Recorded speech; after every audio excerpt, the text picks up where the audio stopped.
Hello my dear lovely student, welcome back to my channel सरमन lecturer. बहुत सारे student comment कर रहे थे सर क्लास 10 सामाजिक विज्ञान को पढ़ाइए, जो बहुत ही ज्यादा इंपॉर्टेंट क्वेश्चन है हमारे बोर्ड एग्जाम 2024 के लिए। तो आज का ये वीडियो क्लास 10 सामाजिक विज्ञान के लिए है। सामाजिक विज्ञान के वो सभी प्रश्न को देखने वाले हैं जो बोर्ड एग्जाम में हर साल पूछा जाता है, जिसे कहते हैं रिपीटेड क्वेश्चन। तो आज की इस वीडियो को लास्ट तक जरूर देखना, वीडियो को लाइक जरूर कर देना, अगर चैनल पर नए हो तो सब्सक्राइब भी कर लेना, ठीक है। इस वीडियो में हम लोग आपका जो सामाजिक विज्ञान 70 नंबर का पेपर होता है, इस वीडियो को देखने के बाद आपका 70 नंबर क्लियर होने वाला है। और ऐसे क्वेश्चंस को देखेंगे माय डियर स्टूडेंट जो बोर्ड परीक्षा में 100% आएगा, क्योंकि अब हम आप लोगों को वो क्वेश्चन बता रहे हैं जो बोर्ड एग्जाम के लिए सबसे ज्यादा इंपॉर्टेंट है। तो इस बात पर वीडियो को लाइक जरूर कर देना, अगर चैनल पर नया हो तो सब्सक्राइब भी कर लेना। तो सबसे पहले हम लोग शुरुआत करेंगे बहुविकल्पीय प्रश्न से। तो बहुविकल्पीय प्रश्न जितने भी हैं आपके पूरे बुक में, सारे मोस्ट इंपॉर्टेंट क्वेश्चन देख लेते हैं, ताकि आपका ऑब्जेक्टिव क्वेश्चन जो 20 मार्क्स का आता है वो बिल्कुल कंप्लीट रहे, उसे कोई ना रोक पाए, ठीक है। तो पहले नंबर क्वेश्चन से शुरुआत करते हैं। पहला नंबर प्रश्न देखो, लिखा हुआ है कि फ्रांस की क्रांति कब हुई। मैंने एक बार नहीं 4 से 5 बार बताया है कि आखिर जो फ्रांस की क्रांति है वो कब हुई थी। आपके पास ऑप्शंस भी हैं। ऑप्शन नंबर का है 1788 ईस्वी, खा है 1789 ईस्वी, 1790 ईस्वी या 1787 ईस्वी। तो माय डियर स्टूडेंट जो फ्रांस की क्रांति है वो कब हुई थी, आपको पता है? नहीं पता है तो मैं बता दूं कि फ्रांस की क्रांति जो है वो 1789 ईस्वी में हुई थी। कब हुई थी? 1789 ईस्वी में फ्रांस की क्रांति हुई थी, यानी कि ऑप्शन नंबर खा जो है वो हमारा बिल्कुल सही है। अगला क्वेश्चन देखो, क्वेश्चन नंबर 2 है, जर्मनी का एकीकरण में मुख्य भूमिका किसकी थी। जो जर्मनी का एकीकरण हुआ था उसमें जो महत्वपूर्ण भूमिका था वो किसका था, या फिर उसके जनक कौन थे, इस चीज को आपको बताना है।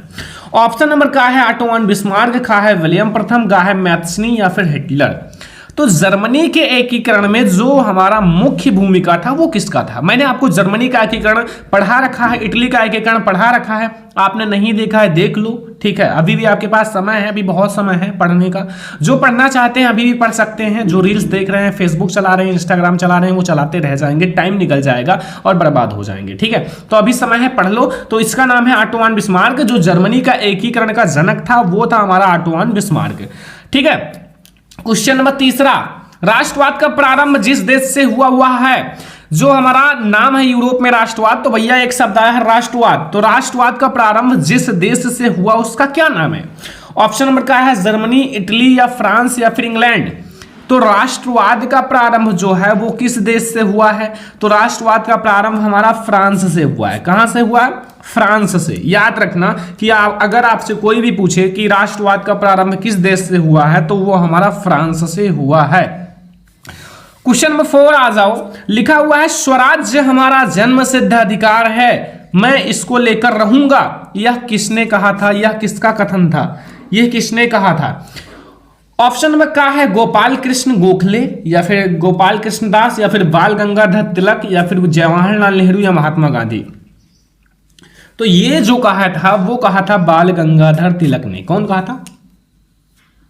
बाल गंगाधर तिलक ने, यानी कि खा वाला ऑप्शन। क्वेश्चन नंबर 5 है, चौड़ी चौड़ा कांड किस वर्ष घटित हुआ। चौड़ी चौड़ा कांड जो है वो किस वर्ष घटित हुआ। ऑप्शन नंबर का है 1920 में, 1921 में, 1922 में या 1925 में।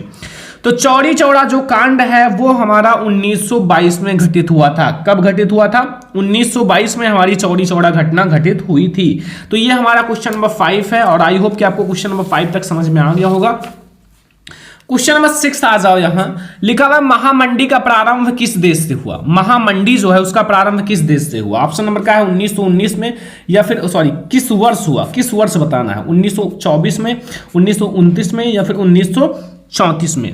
तो महामंडी का प्रारंभ जो है वो माय डियर स्टूडेंट 1929 में हुआ था। कब हुआ था? 1929 में हमारा महामंडी का प्रारंभ हुआ था, ठीक है। क्वेश्चन नंबर 7 आ जाओ कि संयुक्त राष्ट्र संघ का मुख्यालय कहां पर स्थित है।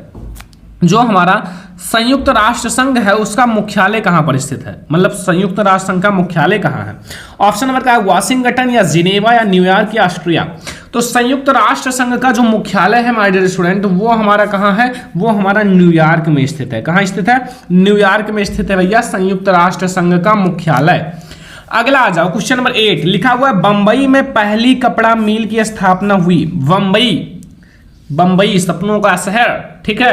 तो ये हमारा यहाँ जो पहली कपड़ा मिल की स्थापना कब हुई, 1824 में, 1844 में, 1854 में, 1874 में। तो वो हुआ था 1854 में। कब हुआ था, 1854 में हुआ था बंबई में पहली कपड़ा मिल का स्थापना, ठीक है। अगला क्वेश्चन आओ, क्वेश्चन नंबर 9 है औद्योगिक क्रांति किस देश से हुआ, या फिर औद्योगिक क्रांति का प्रारंभ किस देश से हुआ। ये तो क्वेश्चन का आंसर सभी को पता होगा। अमेरिका, रूस, इंग्लैंड या फिर जर्मनी, सॉरी चीन। तो औद्योगिक क्रांति का जो मतलब औद्योगिक क्रांति का प्रारंभ जिस देश से हुआ उस देश का नाम है माय डियर स्टूडेंट, क्या नाम है, इंग्लैंड। औद्योगिक क्रांति का प्रारंभ जो हुआ था वो इंग्लैंड से हुआ था। कहां से हुआ था, इंग्लैंड से हुआ था, याद रखना। अगला क्वेश्चन नंबर 10, पेरियार रामस्वामी नायकर कौन थे। जो पेरियार रामस्वामी नायकर थे, रामास्वामी नायकर, वो कौन थे। एक वैज्ञानिक थे, शिक्षाविद थे, या फिर समाज सुधारक, या फिर लेखक थे। तो ये क्या थे, एक समाज सुधारक थे। क्या थे, एक समाज सुधारक थे। क्वेश्चन नंबर 10 तक आपको समझ में आ गया, कोई प्रॉब्लम नहीं होगा। क्वेश्चन नंबर 11 आ जाओ, 11 नंबर क्वेश्चन। सारे इंपॉर्टेंट क्वेश्चन आज ही खत्म हो जाएंगे, ध्यान रखना, ध्यान से नोट बना लेना, पढ़ाई करना, और अगर आपको ना समझ में आए वीडियो को दोबारा देख लेना। फिलहाल आपको समझ में आ ही जाएगा क्योंकि मैं आपको बहुत अच्छे से एक एक क्वेश्चन को समझा रहा हूं, ठीक है। पंजाब में भूमि निम्नीकरण का मुख्य कारण क्या था। पंजाब में जो भूमि निम्नीकरण हुआ था उसका मुख्य कारण क्या था, गहन खेती, वन उन्मूलन, अधिक सिंचाई या अति पशुचारण। तो पंजाब में जो भूमि निम्नीकरण का कारण है वो है अधिक सिंचाई। क्या है, अधिक सिंचाई है पंजाब में भूमि निम्नीकरण का कारण, ठीक है। तो 11 नंबर क्वेश्चन तक समझ में आ गया। अब हम लोग देखते हैं 12 नंबर क्वेश्चन। क्वेश्चन नंबर 12 है कि कपास की खेती के लिए कौन सी मृदा सबसे अच्छी है, कौन सी मृदा सबसे उपयुक्त मानी जाती है कपास की खेती के लिए। तो कपास की खेती के लिए हमारा ऑप्शन नंबर क्या है, काली मृदा, लाल मृदा, जलोढ़ मृदा या लेटराइट मृदा। तो कपास की खेती के लिए सबसे अच्छी मृदा जो मानी जाती है वो हमारी भैया काली मृदा मानी जाती है। कौन सी मृदा, काली मृदा बेस्ट है कपास की खेती के लिए, ठीक है। क्वेश्चन नंबर 12 तक आपको समझ में आ गया। अगर आपसे कोई भी पूछे तो आप बता दोगे और आप उसको छोड़ोगे नहीं क्वेश्चन को, ठीक है। 13 नंबर क्वेश्चन है निम्नलिखित में से किस राज्य में सीढ़ीदार खेती की जाती है। ऐसा कौन सा राज्य है जहां सीढ़ीदार खेती की जाती है, ठीक है। ऑप्शन नंबर का है हमारे पास पंजाब में, या फिर हमारा हरियाणा में, या उत्तर प्रदेश में, या उत्तराखंड में। तो भैया जो ऐसा कौन सा राज्य है जहां सीढ़ीदार खेती की जाती है, तो देखो हर जगह की जाती है लेकिन सबसे ज्यादा जो किया जाता है वो उत्तराखंड में किया जाता है। कहां, उत्तराखंड में किया जाता है, ठीक है। क्वेश्चन नंबर 14 तक आपको समझ में आ गया। क्वेश्चन नंबर हमारा 13 तक, 14 यहां आ जाओ। लिखा हुआ है चिपको आंदोलन संबंधित है। वेरी इंपॉर्टेंट, सारे क्वेश्चन वेरी इंपॉर्टेंट है, बताने की जरूरत नहीं है। चिपको आंदोलन, देखो चिपको आंदोलन जो संबंधित है वो मृदा संरक्षण से, या वन संरक्षण से, या जल संरक्षण से, या वायु संरक्षण से। तो याद रखना चिपको आंदोलन हमारा वन संरक्षण से संबंधित है। मतलब वन का मतलब है पेड़ पौधों से, क्योंकि चिपको आंदोलन में जैसे पेड़ को काटने से रोके थे लोग पेड़ों से चिपक गए थे, अगर काटना है तो पहले हमें काटो फिर पेड़ों को काटो। तो ये बहुत अच्छी बात है क्योंकि पेड़ एक ऐसी चीज है जो बहुत सारी चीजों को रोकती है। बाढ़ आने से, सूखा आने से, पर्यावरण प्रदूषण को रोकती है, हमें ऑक्सीजन देती है, साथ में हमारे पर्यावरण को शुद्ध रखती है। मतलब हर एक चीज के लिए लाभदायक है, फिर भी लोग इसे काट देते हैं। क्यों, क्योंकि उनको प्रॉफिट चाहिए। पर्यावरण कितनी भी प्रदूषित हो जाए, लोग कितने भी रोगी हो जाएं, लेकिन उनको केवल पैसा चाहिए, पैसा, ठीक है। तो इसलिए लोग उसका बिजनेस बनाकर रखे हैं। सलाल बांध किस नदी पर बना है। सलाल बांध भैया किस नदी पर बना है। तो सलाल बांध हमारा महानदी, चिनाव, या फिर सतलुज, या कृष्णा। तो सलाव जो है, सलाल बांध वो हमारा बना है चिनाब नदी पर। कहाँ, चिनाब नदी पर हमारा बना है सलाल बांध। तो क्वेश्चन नंबर 15 तक समझ में आ गया ना, कोई दिक्कत कोई कंफ्यूजन नहीं होगा। क्वेश्चन नंबर 16 आ जाओ। 16 नंबर क्वेश्चन में पूछ रहा है इनमें से कौन सी रबी फसल है। ये कटा है, ठीक है। इनमें से कौन सी रबी फसल है? चावल है, मोटे अनाज है, ज्वारी तिल है, या चना या काला चना। तो ये क्वेश्चन बहुत ही ज्यादा इंपॉर्टेंट है, मैंने देखा है बहुत बार आया हुआ है। तो ये चना या काला चना जो है एक रबी की फसल है। क्या है? एक रबी की फसल है, ठीक है। क्वेश्चन नंबर 17, निम्नलिखित में से कौन एक रेशेदार फसल है? निम्नलिखित में से कौन सी एक रेशेदार फसल है? ऑप्शन नंबर क्या है? जूट या कॉफी या जौ या रबड़। तो एक रेशेदार जो इन चारों में से फसल है वो क्या है? तो इन चारों में से जो हमारा एक रेशेदार फसल, देखो अगर आप देखोगे तो जौ में तो रेशा पाया नहीं जाता, रबड़ में नहीं पाया जाता, वो तो फैलती है। कॉफी में नहीं पाया जाता। जो जूट होता है, जूट में बहुत सारी रेशें पाई जाती हैं, ठीक है, उनसे बहुत सारी चीजें बनाई जाती हैं। तो जूट एक रेशेदार फसल है। क्या है? एक रेशेदार फसल है, ठीक है। 18 नंबर क्वेश्चन, कर्तन दहन कृषि किस राज्य में पाई जाती है? जो कर्तन दहन कृषि है वो किस राज्य में पाई जाती है? उत्तर प्रदेश, राजस्थान, उत्तराखंड या मिजोरम। तो कर्तन दहन कृषि जो है वो हमारा मिजोरम में पाया जाता है। कहां पाया जाता है? मिजोरम, ठीक है। मिजोरम में हमारा कर्तन दहन कृषि पाया जाता है, याद रखना, ठीक है। आपको हर एक क्वेश्चन समझना है ताकि बोर्ड एग्जाम में आए तो छोड़ कर नहीं आना है, ठीक है। 19 नंबर प्रश्न है कि झारखंड में स्थित जो कोडरमा है, कोडरमा निम्नलिखित में से किस खनिज का अग्रणी उत्पादक है, या किस खनिज का अग्रणी उत्पादक है? कोडरमा का नाम तो सुना ही होगा, मैंने कई बार पढ़ाया है, क्योंकि ये क्वेश्चन भाई रिपीटेड है, बहुत बार आया हुआ है, तो इसलिए आप लोग एक एक क्वेश्चन को ध्यान से समझना है, ठीक है। तो झारखंड में स्थित जो हमारा कोडरमा है वो किस खनिज का अग्रणी उत्पादक है? बॉक्साइट, अर्वरक, लौह अयस्क या फिर तांबा। तो भैया कोडरमा जो है वो हमारा अर्वरक का अग्रणी उत्पादक है। किसका? अर्वरक का जो है वो अग्रणी उत्पादक है, ठीक है। किसका? अर्वरक का। अगला 20 नंबर क्वेश्चन, निम्नलिखित में से कौन सा ऊर्जा परंपरागत स्रोत है? कौन सी ऐसी ऊर्जा है जो परंपरागत स्रोत है? सौर ऊर्जा, कोयला, पवन ऊर्जा, ज्वारीय ऊर्जा। तो वो हमारा कोयला जो है एक परंपरागत ऊर्जा का स्रोत है जो कि बहुत पुराना है, ठीक है। तो ये हमारा 20 नंबर क्वेश्चन तक समझ में आ गया। 20 नंबर क्वेश्चन तक आपको 20 MCQ समझ में आ गया। कितना आपको आता था, कितना क्वेश्चन आपको पता था, ये कमेंट करना ताकि हम जान सकें कितना आप पढ़े हो, ठीक है। 20 में से आपको 10 आता था या फिर 18 आता था या फिर 20 में से 20 आता था, कमेंट करना। अभी तो हमारे बहुत सारे ऑब्जेक्टिव हैं क्योंकि हम पूरा सामाजिक विज्ञान को खत्म करने वाले हैं, ठीक है। 21 नंबर क्वेश्चन है, यहां ध्यान से समझो। लिखा हुआ है निम्नलिखित में से कौन सा आधारभूत खनिज है? आधारभूत खनिज है। आधारभूत खनिज का मतलब जिसका उपयोग हम हर एक चीज में प्रयोग करते हैं। मैग्नीज, अर्वरक, लौह अयस्क या तांबा। देखो ये तो सभी को पता है कि लोहा या फिर लौह अयस्क जो है हमारा एक आधारभूत खनिज है। क्या है? एक आधारभूत खनिज है जिसका हम लोग प्रयोग हर जगह करते हैं और हर एक चीज में करते हैं, ठीक है। तो ये हमारा जो है लौह अयस्क, ये हमारा एक आधारभूत खनिज है। 22 नंबर क्वेश्चन है, निम्नलिखित में से कौन सा खनिज आधात्विक है? आधात्विक, ठीक है। मैग्नीज, अर्वरक, बॉक्साइट या जस्ता। क्या है भैया? आधात्विक बताना है। आधात्विक तो आपका अर्वरक ही है। आधात्विक हमारा अर्वरक ही है, ठीक है। अर्वरक सही है, ठीक है, अर्वरक सही है। अगला देखो, लिखा हुआ निम्नलिखित में से चूना पत्थर कच्चे माल के रूप में प्रयुक्त होता है। वेरी इंपॉर्टेंट है, सारा क्वेश्चन बहुत ज्यादा इंपॉर्टेंट है। तो निम्नलिखित में से जो चूना पत्थर है वो कच्चे माल के रूप में प्रयुक्त होता है। चूना पत्थर का प्रयोग सीमेंट बनाने में किया जाता है। किसमें? सीमेंट बनाने में, ठीक है। तो ये हमारा खा वाला ऑप्शन सही है। अगला क्वेश्चन 24, निम्नलिखित में से आधारभूत उद्योग है।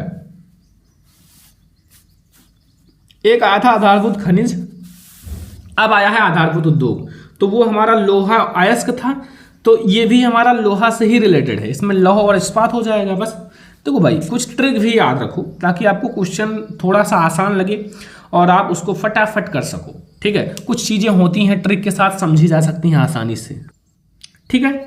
अगला क्वेश्चन, निम्नलिखित में से कौन सा परिवहन साधन भारत में प्रमुख साधन है? इन चारों में से कौन सा परिवहन साधन है जो भारत में प्रमुख साधन है? पाइपलाइन, अंतरराष्ट्रीय व्यापार, बाहरी व्यापार या स्थानीय व्यापार। भैया ये हमारा साधन है, इसमें तो सारा व्यापार आ गया, ठीक है। तो हम इसको हटा देते हैं, यहां स्थानीय व्यापार की जगह एक कर लेना सड़क परिवहन। क्या कर लेना? ये थोड़ा सा मिसफील्ड है, सड़क परिवहन, और ऐसे आप बदल सकते हो, एक वायु परिवहन कर सकते हो, क्योंकि हमारा सब परिवहन है। तो मेन आप ये याद रखना कि सबसे ज़्यादा इंपॉर्टेंट है सड़क परिवहन। क्या है? भारत में सबसे ज़्यादा प्रमुख साधन है सड़क परिवहन। सड़क परिवहन सबसे ज़्यादा होता है, ठीक है। तो ये याद रखना, परिवहन अगर आए तो वो याद रखना कि भारत में सबसे अच्छा साधन सड़क परिवहन होता है, ठीक है। पाइपलाइन नहीं होता है। यहाँ आपका वायु परिवहन, जल परिवहन और सड़क परिवहन हमारा सबसे अच्छा होता है, ठीक है। तो आपका 25 तक समझ में आ गया। और भाई अगर आए परिवहन के बारे में तो समझ जाना सबसे अच्छा जो है भारत में सड़क परिवहन ही होता है, ये याद रखना, ठीक है। तो हमारा 25 तक समझ में आ गया। 26 देखते हैं। 26, इनमें से कौन सा पत्तन पूर्वी तट पर स्थित है जो अंतः स्थलीय तथा अधिकतम गहराई वाला पत्तन है तथा पूर्ण सुरक्षित है? भाई पत्तन देखो, यहाँ एक चेन्नई है, एक पारादीप है, एक तूतीकोरिन है। नहीं, हमारा विशाखापट्टनम, देखो इसमें थोड़ा थोड़ा लग रहा है कि पत्तन आया है ना, पातन, तो वो याद रखना विशाखापट्टनम है, ठीक है। तो ये हमारा हो गया my dear student 26 number question. और आप लोगों को सारे क्वेश्चन आ गए होंगे, नहीं आते रहे होंगे तो अब आ गए होंगे, ठीक है। 27 देख लो, निम्नलिखित में से किस वस्तु का निर्यातक भारत नहीं है? किस वस्तु का निर्यातक भारत नहीं है? क्या है? कॉफी या उर्वरक या तंबाकू या चाय? तो किस खनिज का जो निर्यातक है वो भारत नहीं है? 27 number question my dear student बहुत ज्यादा इंपॉर्टेंट है। तो उर्वरक का जो है निर्यातक भारत नहीं है। किसका? उर्वरक का निर्यातक भारत नहीं है। श्रीलंका में कौन सा बहुसंख्यक वर्ग है? श्रीलंका में कौन सा बहुसंख्यक वर्ग है? तमिल है या ईसाई है, सिंघली है या मुस्लिम है? तो बहुसंख्यक वर्ग का मतलब होता है सिंघली। वो भी श्रीलंका में सिंघली जो है एक बहुसंख्यक वर्ग है। क्या है? एक बहुसंख्यक वर्ग है, ठीक है। अगला है 29 नंबर क्वेश्चन, भारत में कितने संघ राज्य हैं? भारत में जो राज्य, जिसे कहते हैं ना कि भारत के इतने सारे राज्य हैं, बिहार, उत्तर प्रदेश, झारखंड, उड़ीसा, ऐसे बहुत सारे राज्य हैं, बट कितने हैं ये तो पता होगा आप लोगों को। 27, 28, 29, 13, तो ये तो आप लोगों को पता होगा कि 28 हैं जो भारत में संघीय राज्य, ठीक है। कितने हैं? 28। अगला, भारत में केंद्र शासित प्रदेश या केंद्र शासित राज्य कितने हैं? भारत में केंद्र शासित राज्य 9 हैं, 7 हैं, 10 हैं, 8 हैं। तो भैया 8 है भारत में केंद्र शासित प्रदेश, ठीक है, या राज्य। तो 30 नंबर क्वेश्चन तक यानी कि 30 नंबर क्वेश्चन तक आपको सारे समझ में आ गए होंगे। अगर आपसे कोई भी पूछे तो आप चुटकियों में बता सकते हो, क्योंकि ये सारे क्वेश्चंस बहुत ज्यादा आसान हैं, ठीक है। तो ये सारे क्वेश्चन आप कर लेना। और अब हम लोग देखते हैं 31 नंबर क्वेश्चन। देखो 31 नंबर क्वेश्चन लिखा हुआ है, निम्न में से कौन सा संघीय सूची का विषय है? इन चारों में से कौन सा है जो एक संघीय सूची का विषय है? संघीय सूची, रक्षा है, कृषि है, व्यापार है, शिक्षा है। तो इन चारों में से कौन सा हमारा है जो एक संघीय सूची का विषय है? तो इन चारों में से हमारा जो रक्षा है वो एक संघीय सूची का विषय है। कौन सा है? रक्षा, ठीक है। रक्षा जो है वो एक संघीय सूची का विषय है, ठीक है। तो अब हम लोग देखेंगे 32 नंबर क्वेश्चन, भारत में सर्वाधिक बोले जाने वाली भाषा है। भारत में सबसे ज्यादा जो बोले जाने वाली भाषा है वो कौन सा है? ऑप्शन नंबर क्या है? उर्दू या हिंदी या अंग्रेजी या फिर पंजाबी? पंजाबी लिख दो यार, पंजाब कौन सी भाषा है? वो तो राज्य हो जाएगा। पंजाबी। तो भारत में सबसे ज्यादा बोले जाने वाली भाषा है वो हमारा है हिंदी। कौन सा है? हिंदी, ठीक है, जो हमारी सबसे अच्छी भाषा है। अच्छा भी लगता है, आसान भी लगता है। 33 नंबर क्वेश्चन है, भारत में यहाँ औरतों के लिए आरक्षण व्यवस्था है? लोकसभा, विधानसभा, पंचायती राज संस्थाओं में। तो औरतों के लिए जो भैया आरक्षण की व्यवस्था है वो पंचायती राज संस्थाओं में है। कहाँ है? पंचायती राज संस्थाओं में, ठीक है। अगला 34 नंबर क्वेश्चन, इनमें से कौन सा बहुजन समाज पार्टी का संस्थापक है? कांसीराम साहू महाराज या BR अम्बेडकर या ज्योतिबा फूले? तो इनमें से कौन से हैं जो बहुजन पार्टी के संस्थापक हैं? तो वो हमारे हैं कांसीराम जो हैं या काशीराम जो हैं, वो हमारे बहुजन समाजवादी पार्टी के संस्थापक थे, ठीक है। 35, भारत में मताधिकार की आयु है भारत में जो मताधिकार यानी कि वोट देने मत अधिकार का आयु कितनी है? 21 वर्ष, 20 वर्ष, 25 वर्ष, 18 वर्ष। तो भारत में जो मताधिकार की आयु है वो 18 वर्ष की है, मतलब 18 साल, ठीक है, 18 वर्ष। तो ये हमारा 35 नंबर क्वेश्चन तक समझ में आ गया आप लोगों को, कोई दिक्कत कोई कंफ्यूजन नहीं होगा 35 तक। और आप लोगों को ये सारे क्वेश्चन कंप्लीट कर लेना है, बोर्ड एग्जाम में ये सारे क्वेश्चंस आपको देखने को मिलेगा। अगर आपको देखने को मिले तो छोड़ना नहीं है, हमें एक एक क्वेश्चन को तोड़ना है, छोड़ना नहीं है, और सारे क्वेश्चन को हमें करके आना है। बोर्ड एग्जाम में अगर टॉपर बनना है, 90% 95% लाने हैं, तो इन सारे क्वेश्चंस को करना होगा और करना ही पड़ेगा, ठीक है। अब देखो हमारा 36 नंबर क्वेश्चन शुरू करते हैं। 35 तक तो समझ में आ गया, 36 आ जाओ माय डियर स्टूडेंट। 36 में पूछ रहा है निम्नलिखित में से कौन सा विकसित देश है? इन चारों में से कौन सा है जो एक विकसित देश है? ब्राजील है, भारत है, फ्रांस है या फिर बांग्लादेश? तो इन चारों में से जो हमारा विकसित देश है जिसका विकास हो चुका है वो है फ्रांस। यानी कि फ्रांस जो हमारा है एक प्रकार का विकसित देश है। विकासशील विकसित दो प्रकार के देश होते हैं, लेकिन इन चारों में से चाहे ब्राजील हो, फ्रांस, बांग्लादेश, तो हमारा फ्रांस जो है वो एक विकसित देश है। अगला, एक वस्तु का जो अधिकांशतः प्राकृतिक प्रक्रियाओं से उत्पादन होता है, उत्पादन क्षेत्र है। एक वस्तु का अधिकतम हमारा नेचुरल या प्राकृतिक प्रक्रिया द्वारा हमारा उत्पादन का क्षेत्र है। प्राथमिक क्षेत्रक, द्वितीय क्षेत्रक, तृतीय क्षेत्रक या कोई नहीं? देखो सबसे पहले देखो हमारा जो जिसमें कृषि होता है, जिसमें हमारा खेती किया जाता है, जिसमें हम प्राकृतिक के द्वारा चीजों को लाते हैं, खाते हैं, तो वो हमारा प्राथमिक क्षेत्रक में होता है, ठीक है। और प्राथमिक क्षेत्र में कृषि आता है, इसलिए हमारा प्राथमिक क्षेत्र में सबसे ज्यादा प्राकृतिक की प्रक्रियाओं द्वारा उत्पादन होता है, ठीक है। तो प्राथमिक क्षेत्र प्रा से प्राथमिक और प्रा से प्राकृतिक, ठीक है। तो प्राकृतिक का नाम आया तो प्रा से प्राथमिक याद रखना, ठीक है, समझ में आया। 38 नंबर क्वेश्चन है, भारत में करेंसी नोट का कौन जारी करता है? जो भारत है, भारत में जो करेंसी नोट है वो कौन जारी करता है? ऑप्शन नंबर का है वित्त मंत्रालय, खा है भारतीय रिजर्व बैंक, या फिर हमारा भारत सरकार या भारतीय रिजर्व बैंक। देखो दो बार यहाँ भारतीय स्टेट बैंक या भारतीय रिजर्व बैंक दो है ना, यह है स्टेट बैंक, यह है रिजर्व बैंक। तो याद रखना जो हमारा भारतीय रिजर्व बैंक ऑफ इंडिया जो है वो भारत में करेंसी नोट जारी करता है। कौन जारी करता है? भारतीय रिजर्व बैंक ऑफ इंडिया। तो ये आपको समझ में आ गया। अगला क्वेश्चन देखें, अगला आ जाओ 39 नंबर, भारत में आर्थिक उदारीकरण की शुरुआत कब हुई? भारत में जो आर्थिक उदारीकरण है उसकी शुरुआत कब हुई? वर्ष 1991 में, 1989 में, 1995 में, 1960 में। तो भारत में जो हमारा उदारीकरण की शुरुआत है वो कब हुई थी? तो वो हुआ था 1991 में, ठीक है, ठीक है, 1991 में। 40 नंबर ऑब्जेक्टिव क्वेश्चन, ध्यान देना, लिखा हुआ सूचना पाने का अधिकार कब पारित हुआ? सूचना पाने का अधिकार कब पारित हुआ? अक्टूबर 2005 में, मार्च 2005 में, जनवरी 2006, अप्रैल 2007 में। तो वो हमारा अक्टूबर 2005 में मिला था। तो ये हमारा 40 ऑब्जेक्टिव यानी कि 40 MCQ हो गए। 40 MCQ आप आज ही तैयार कर लोगे ना, एक रात में, एक दिन में आप तैयार कर लेना, ताकि आपका ऑब्जेक्टिव तैयार हो जाए, तो आपको कोई दिक्कत नहीं होगा।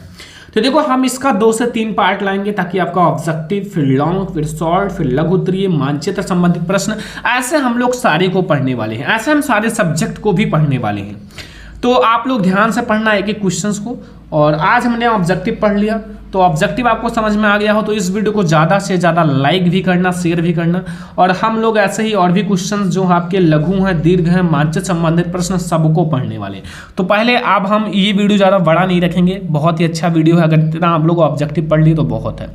तो इस वीडियो को ज़्यादा से ज़्यादा लाइक करना, शेयर करना, अगर चैनल पे ना तो सब्सक्राइब भी कर लेना, ताकि हम आप लोगों को ऐसे ही वीडियो दें तो आपको सबसे पहले मिले। तो चलो हम लोग मिलते हैं किसी और नेक्स्ट इंपॉर्टेंट वीडियो में, तब तक के लिए जय हिंद, वंदे मातरम।